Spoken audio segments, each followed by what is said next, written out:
Por trás de todo grande supervilão existe uma psicologia bem complexa. E hoje a gente vai abrir o arquivo de um dos mais fascinantes de todos, Felonius Gru. Vamos mergulhar fundo para descobrir o que realmente acontece na mente por trás dos raios congelantes e dos planos de dominar o mundo. Fica aquela pergunta, né? O que de fato move um vilão como ele?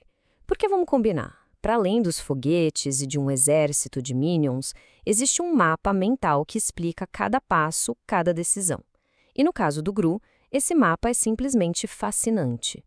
Para a gente começar a entender o Gru, a primeira coisa é sacar a diferença entre temperamento e personalidade.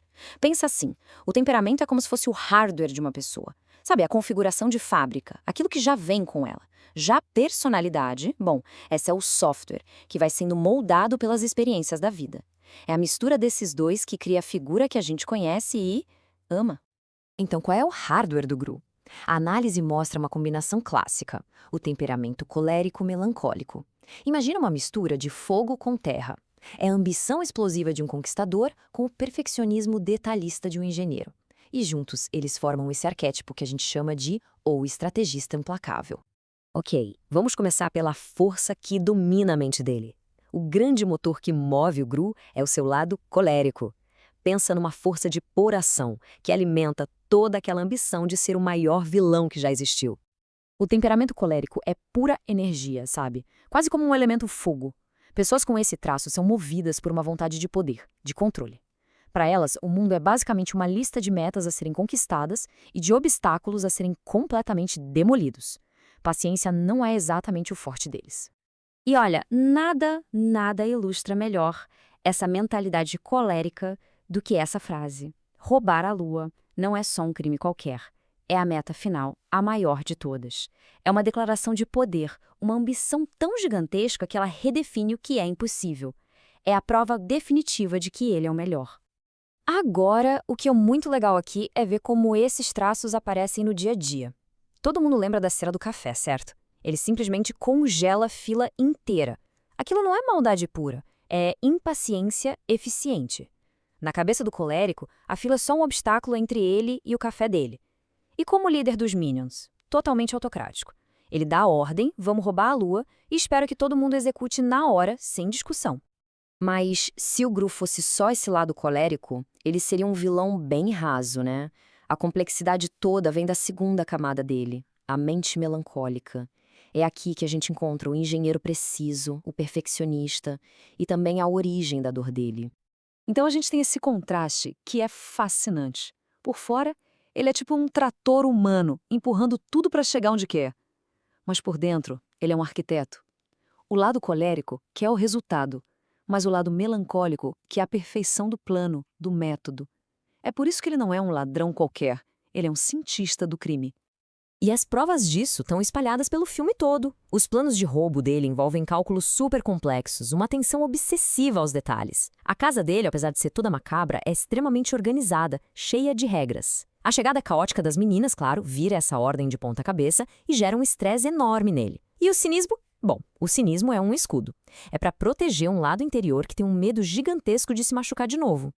Beleza, agora que a gente já entendeu o hardware, vamos ver como o software da vida dele moldou tudo isso. A história do Gru é, no fundo, uma história de trauma infantil e de uma busca simplesmente desesperada por aprovação.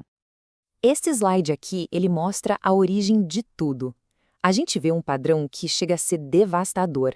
Desde pequeno, toda santa tentativa do Gru de impressionar a mãe dele, a Marlena, era recebida com aquela indiferença fria. Essa rejeição constante, esse eterno fez ele acreditar lá no fundo que ele nunca seria bom o suficiente. O ponto-chave aqui é que essa negligência toda ensinou para ele a não depender emocionalmente de ninguém e mais, condicionou ele a acreditar que o único jeito de talvez conseguir um pingo de afeto era fazendo algo impossível. Ele não quer roubar a lua por maldade, gente. Ele quer roubar a lua para quem sabe, finalmente, ouvir um parabéns da mãe. E é exatamente aqui que a história vira de cabeça para baixo. A chegada de 3 garotinhas órfãs dá o start numa transformação que ninguém, nem o Dr. Nefário, poderia ter previsto. Margot, Edith e Agnes. 3 pequenas forças do caos e do afeto que invadiram a fortaleza organizada do Gru e começaram aos pouquinhos, a reprogramar o software emocional dele, desafiando tudo que ele achava que sabia sobre si mesmo. E a transformação dele não acontece do nada. Ela vem em etapas bem claras. No começo, ele vê as meninas como peças no jogo dele contra o vetor. Simples assim.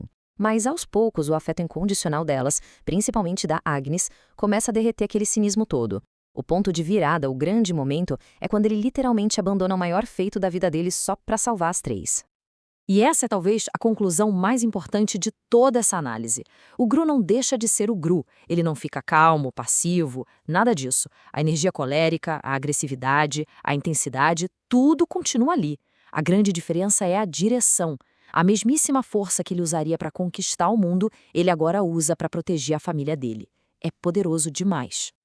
Então, para fechar o arquivo, temperamento colérico-melancólico. O conflito central dele, a busca por poder contra o medo da inadequação. O catalisador da mudança, afeto incondicional. E a resolução, a energia do vilão foi redirecionada, transformando o estrategista implacável no protetor implacável. Arquivo fechado. No fim das contas, a história do Gru deixa a gente com uma reflexão, né? Se o nosso temperamento é o projeto biológico que a gente recebe, até que ponto as nossas relações e as nossas escolhas podem redesenhar essa estrutura? A jornada dele sugere que, mesmo com a fundação mais sombria, o amor pode de fato construir algo inesperadamente bom.